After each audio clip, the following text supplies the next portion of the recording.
Olá, bom dia, boa tarde, boa noite, onde você estiver, principalmente na Amazônia. Esse aqui é o segundo episódio desta série sobre pagamentos por serviços ambientais. Desafios e propostas para a consolidação desta ferramenta de proteção dos recursos naturais. Muito bem, vamos lá. Carlos Augusto Ramos, engenheiro florestal, consultor ecossocial e escritor. Esse ecossocial tá com. Às vezes eu uso esse formato ecossocial só com S, mas o certo é com dois S. Eu estou me convencendo, porque tentando dar uma de moderno, mas eu tenho que consertar a língua portuguesa ali, seu burro. Vamos lá. Este, este episódio eu dedico a Erivelto Miranda, liderança comunitária de Afuá, no Marajó, que foi pessoa fundamental na criação dos assentamentos agroextrativistas e que nos deixou nesta madrugada. Então, como ele lutou muito pelas comunidades da floresta, eu cito aqui, que foi meu amigo, lutamos muito juntos, né?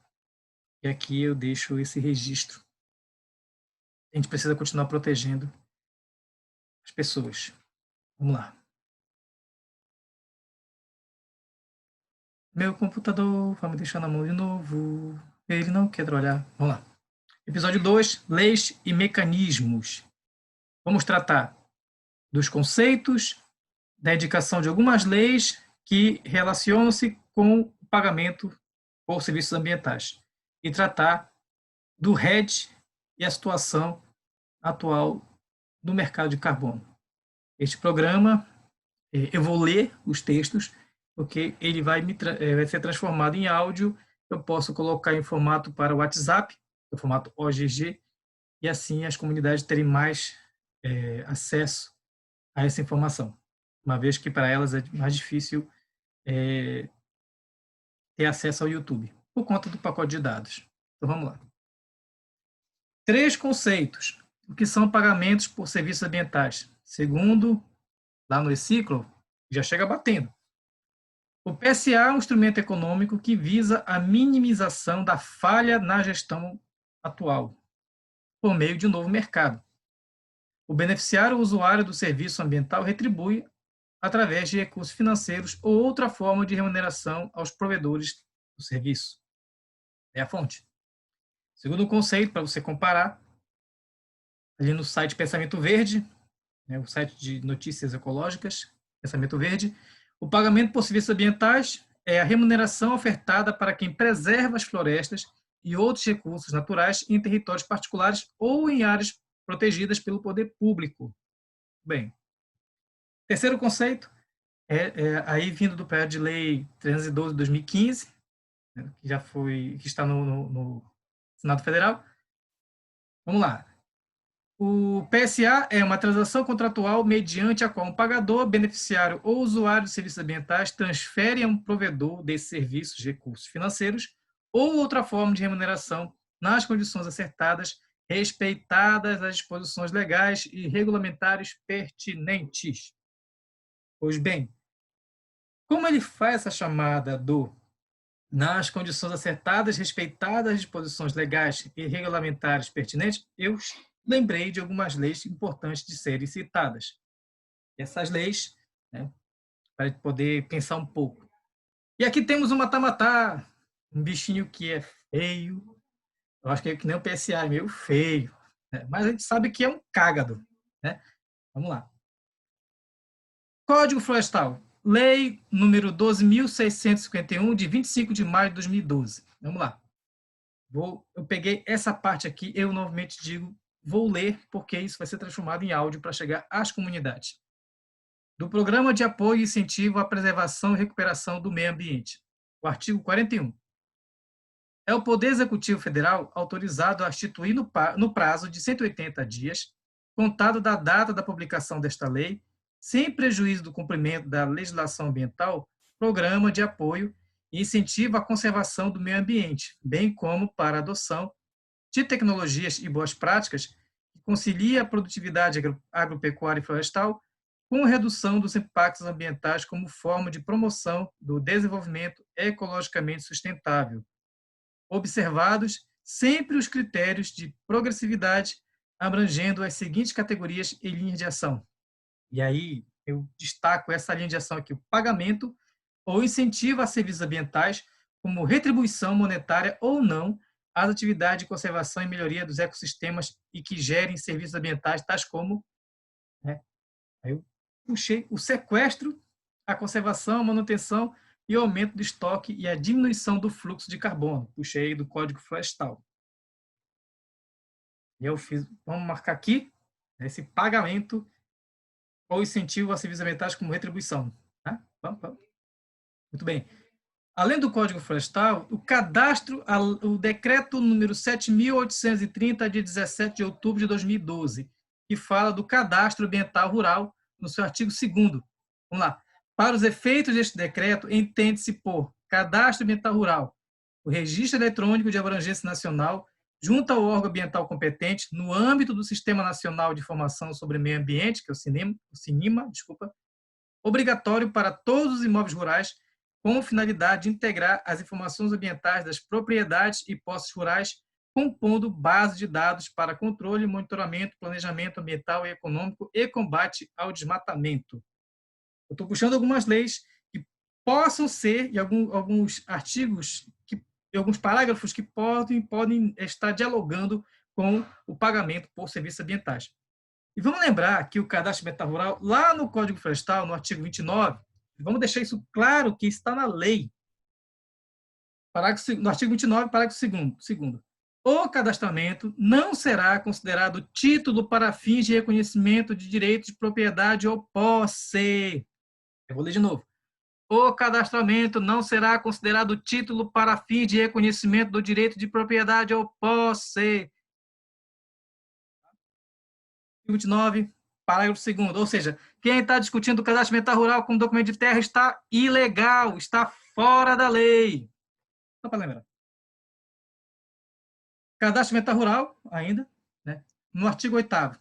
Para o registro do CAR nos imóveis rurais, né, será observado o procedimento simplificado nos termos de ato do Ministério de Estado do Meio Ambiente, no qual será obrigatória apenas a identificação do proprietário e possuidor rural, a comprovação da propriedade ou posse e a apresentação de croquis que indica o perímetro do imóvel, as áreas de preservação permanente e os remanescentes que formam reserva legal. E aplica-se o disposto deste artigo ao proprietário ou posseiro rural com até 4 módulos fiscais que desenvolvam atividades agro-silvo-pastoris e aos povos e comunidades indígenas tradicionais que façam uso coletivo do seu território. Destaque. Por quê? Porque ao longo dessa trajetória do cadastro ambiental rural, sempre ficou de maneira desigual o tratamento dado aos povos e comunidades indígenas e tradicionais quanto a esse uso coletivo e quanto a essa inscrição no cadastro ambiental rural. Sou testemunha disso, porque venho acompanhando o debate sobre o módulo povos e comunidades tradicionais e somente no ano passado, 2019, e no caso, novembro de 2019, conseguimos cadastrar o primeiro CAR coletivo com muita dificuldade na comunidade de Aranduba, em Chaves. E o que acontece é que, enquanto isso, muita gente faz CAR individual, fizeram o CAR individual de 2012 para cá, e a gente nunca sabe direito quem mora e quem não mora. Isso é muito importante nessa discussão de pagamento por serviço ambiental. Vamos lá. Programa Nacional de Pagamentos por Serviços Ambientais, Programa Floresta Mais, portaria número 288, de 2 de julho de 2020. Artigo 2º. O Programa Floresta Mais fomentará o mercado privado de pagamentos por serviços ambientais em áreas mantidas com cobertura de vegetação nativa. Eu falei que nem a radialista. 2. A articulação de políticas públicas de conservação e proteção da vegetação nativa e de mudança do clima. Artigo 4º. São diretrizes do Programa Floresta Mais. Incentivar a retribuição monetária e não monetária pela atividade de melhoria, conservação e proteção da vegetação nativa E 2, estimular ações de prevenção de desmatamento, degradação e incêndios florestais por meio de incentivos financeiros privados. Muito bem, portaria do Programa Floresta Mais, assinado por Ricardo Salles. E vamos, uma curiosidade aqui. Eu fiz um placar, eu sempre faço assim, pego uma lei e vou ver as principais palavras que estão lá, porque elas são, obviamente, a essência do que é uma portaria. Então, vamos lá. A palavra mercado apareceu nessa portaria 2 vezes. A palavra pública, público, 4 vezes. A palavra conservação, 3 vezes. A palavra privado, 5 vezes, maior número, aliás, segundo lugar. E a palavra pagamento, 12 vezes. E a palavra conselho não apareceu nenhuma vez. Conselho Nacional de Meio Ambiente. Conselho Nacional de Florestas. Não apareceu. Conselho Nacional dos Povos e Comunidades Tradicionais. Conselho, não apareceu a palavra conselho. E falando de comunidades e povos tradicionais, vamos lá. Então, povos e comunidades tradicionais, Política Nacional de Desenvolvimento Sustentável dos Povos e Comunidades Tradicionais, Decreto 6.040, de 7 de fevereiro de 2007. Artigo 3º, para fins deste decreto, do seu anexo, compreende-se por povos e comunidades tradicionais, grupos culturalmente diferenciados que se reconhecem como tais, que possuem formas próprias de organização social, que ocupam e usam territórios e recursos naturais como condição para sua reprodução cultural, social, religiosa, ancestral e econômica, utilizando conhecimentos, inovações e práticas gerados e transmitidos pela tradição. 2, territórios tradicionais, espaços necessários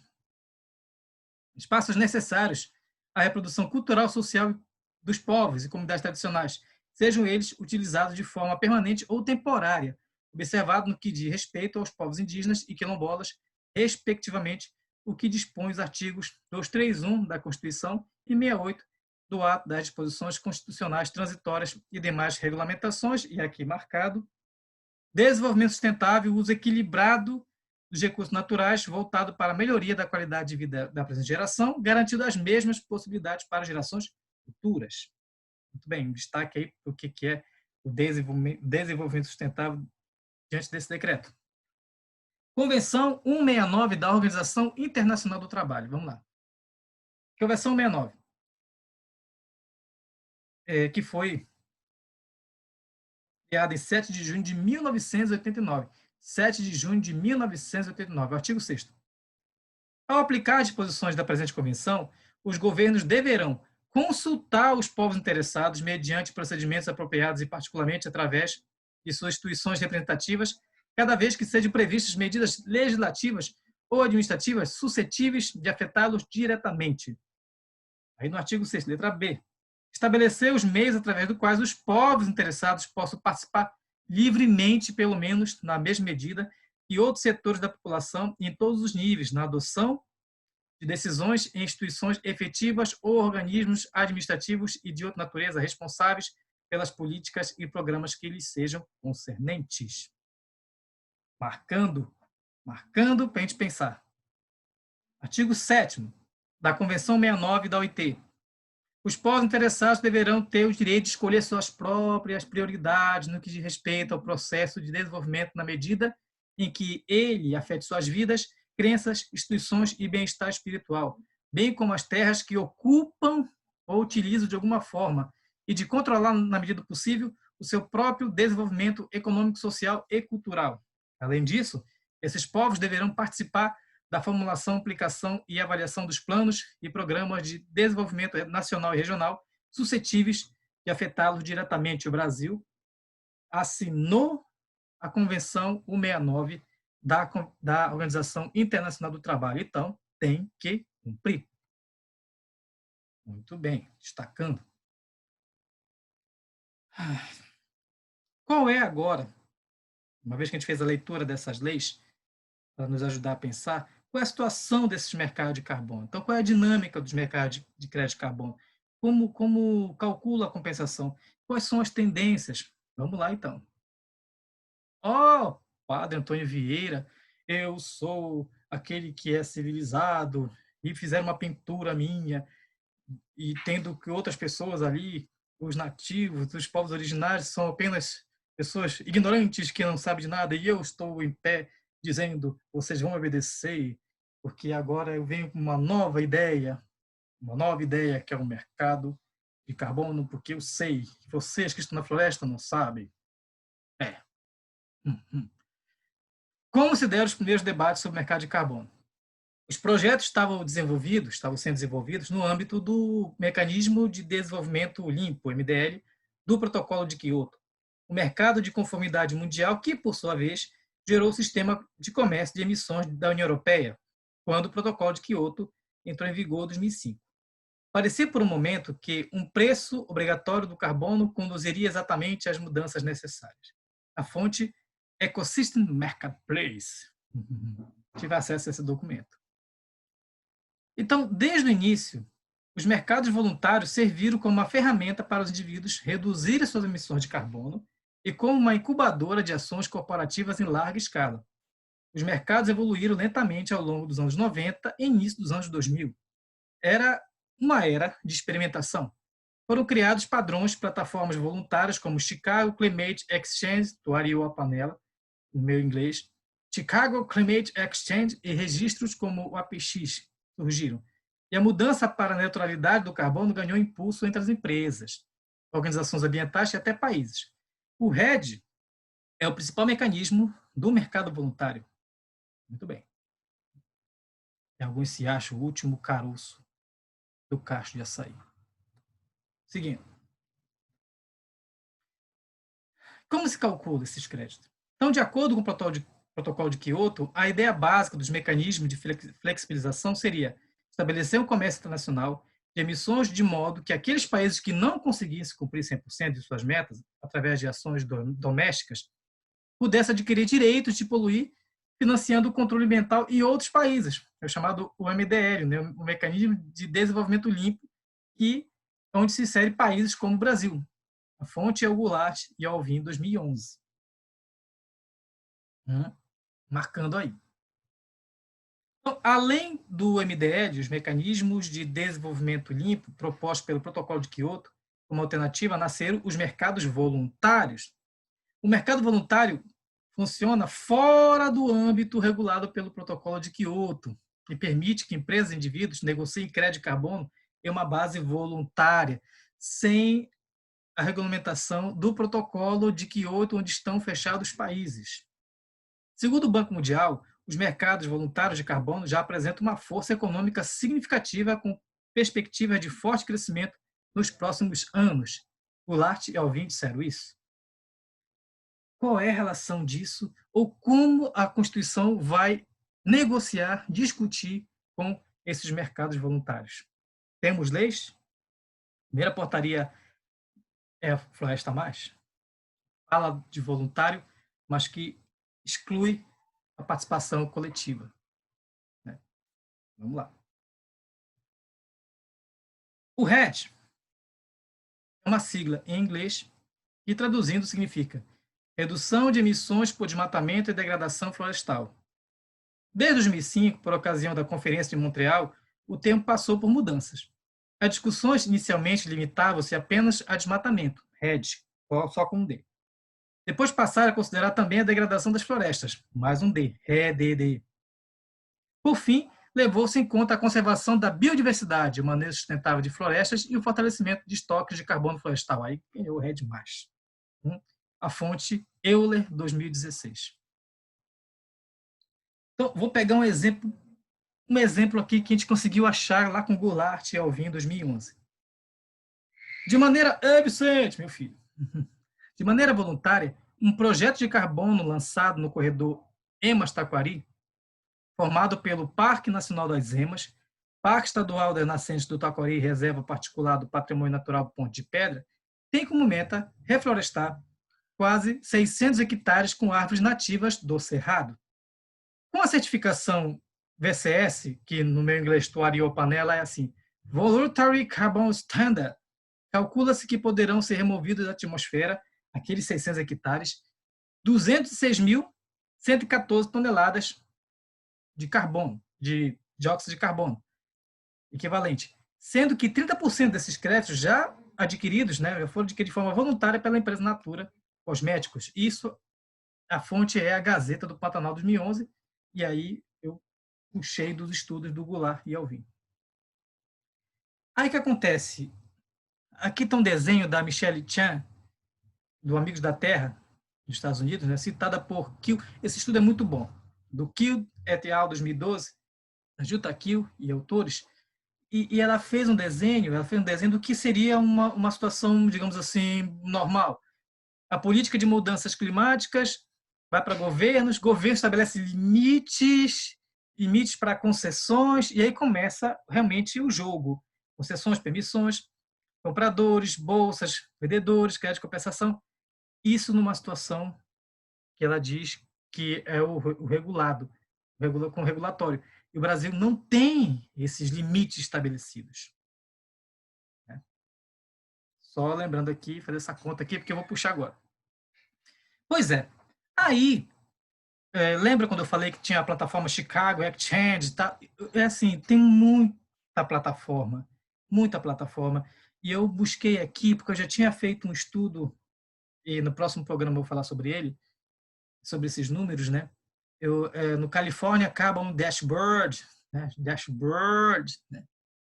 E aqui ele tem uma tabela de preços. Eu consegui chegar ao ponto dos preços de julho de 2020, 16 dólares e 88 centavos.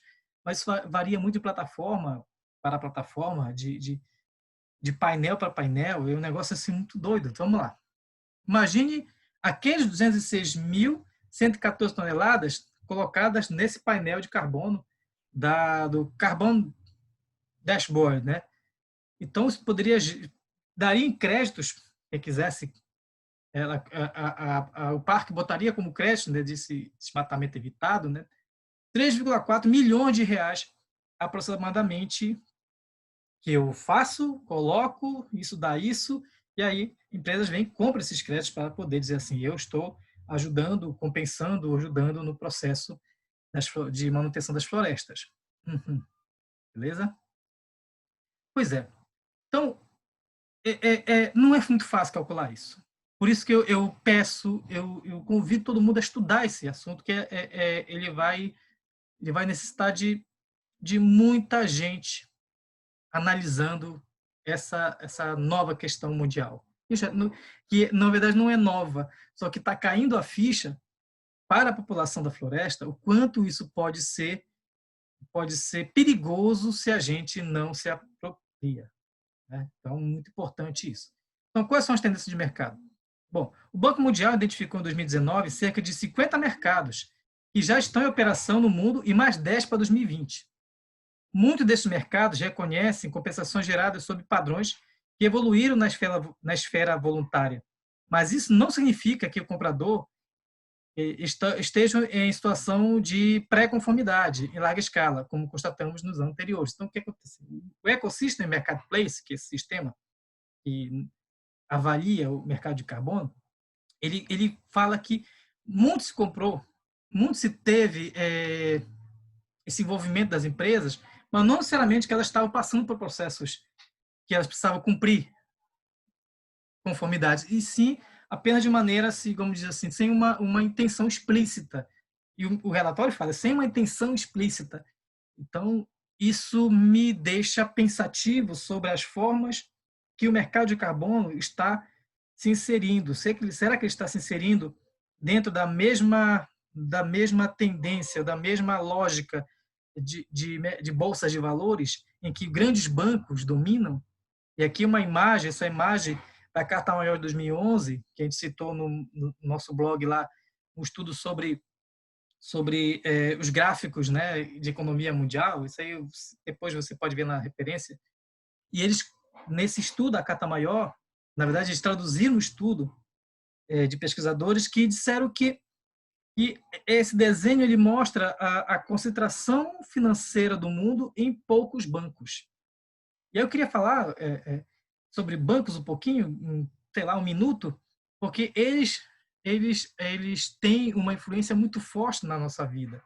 Essa concentração da riqueza com esses poucos bancos mundiais, esses poucos bancos de esfera mundial, eles acabam afetando também o nosso orçamento e os orçamentos públicos em diversos países. Então, vamos ver.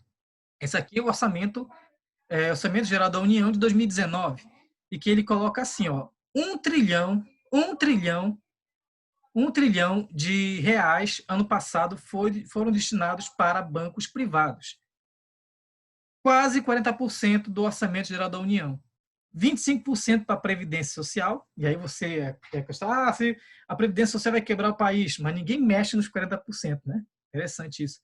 10% do orçamento vai para estados e municípios, 5.665 municípios no país têm que brigar por essa fatia de 10% do Orçamento Geral da União, e a vida acontece nos municípios. Saneamento básico, 0,02% desse orçamento, e nós estamos aqui no meio da pandemia. 4% para a saúde, 3,4% para a educação, 3,4% para a assistência social, ou seja, se a lógica do pagamento por serviços ambientais do mercado voluntário for preponderante, tiver a hegemonia desse mercado, tendo os bancos como gestores e aqueles que tocam o jogo, eu tenho muita preocupação sobre o destino das florestas e das comunidades. Então, quais são as tendências segundo o Ecosystem Marketplace? 1. Companhias aéreas vão aumentar a demanda. 2. Compensação internacional pode se tornar mais complexa. Já está difícil entender, até dou um pulo para trás. Eita. Já é difícil entender, mas tende a ser mais complexa. 3. A iniciativa de metas baseada na ciência poderia reconhecer compensações. De mais cientistas nossos discutindo essa questão. No volume pode trazer preocupação de qualidade, isso já está acontecendo. Muitas plataformas, muito crédito de carbono sendo ofertado, mas a questão é, de quem é esse crédito? Quem está ofertando esse crédito? É um processo legítimo ou é uma grilagem do ar? Os governos podem ter sucesso na promoção de compensações domésticas, procedimentos contábeis diferentes, criar padrões? Uma pergunta para o próprio mercado de carbono. Diminuição de aporte em tecnologia de geração de energia com fontes renováveis. Olha que interessante, né? Há uma tendência que os recursos trazidos, né, pelo mercado de carbono deixem um pouco de lado, e que a energia sustentável, energia, digamos assim, fontes renováveis, tem seu próprio caminho. Uma tendência de mercado, segundo essa importante plataforma de avaliação. Continuando sobre as tendências de mercado. Segundo análises de Kiel et al., 2012, até então, o comércio do carbono não resultava no custo mais baixo para a sociedade. O comércio de carbono permitia aos poluidores alcançarem suas metas de redução durante a próxima década, uma década crucial, sem ter feito as mudanças estruturais necessárias para as metas de longo prazo e transição a uma economia baixa em carbono. Ou seja, tudo que nós estamos discutindo até hoje, ela não surtiu o efeito que a gente queria. Ela está ainda no processo de consolidação dessas plataformas, mas não na mudança real daquilo que a gente precisa, que é diminuir os gases de efeito estufa. A gente não teve esse efeito real ainda. Muitos defensores do comércio de carbono afirmam não ser surpreendente que o estabelecimento do sistema de comércio de carbono tenha sido inicialmente problemático, pois os sistemas são complexos e incluem diferentes gases, né, de efeito estufa emitidos por inúmeras fontes. É por uma questão de grande número de diferentes setores industriais.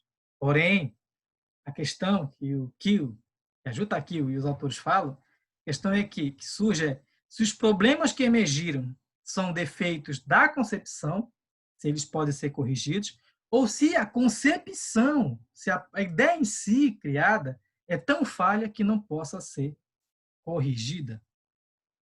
Eu não me preocupo com a praga de gafanhotos.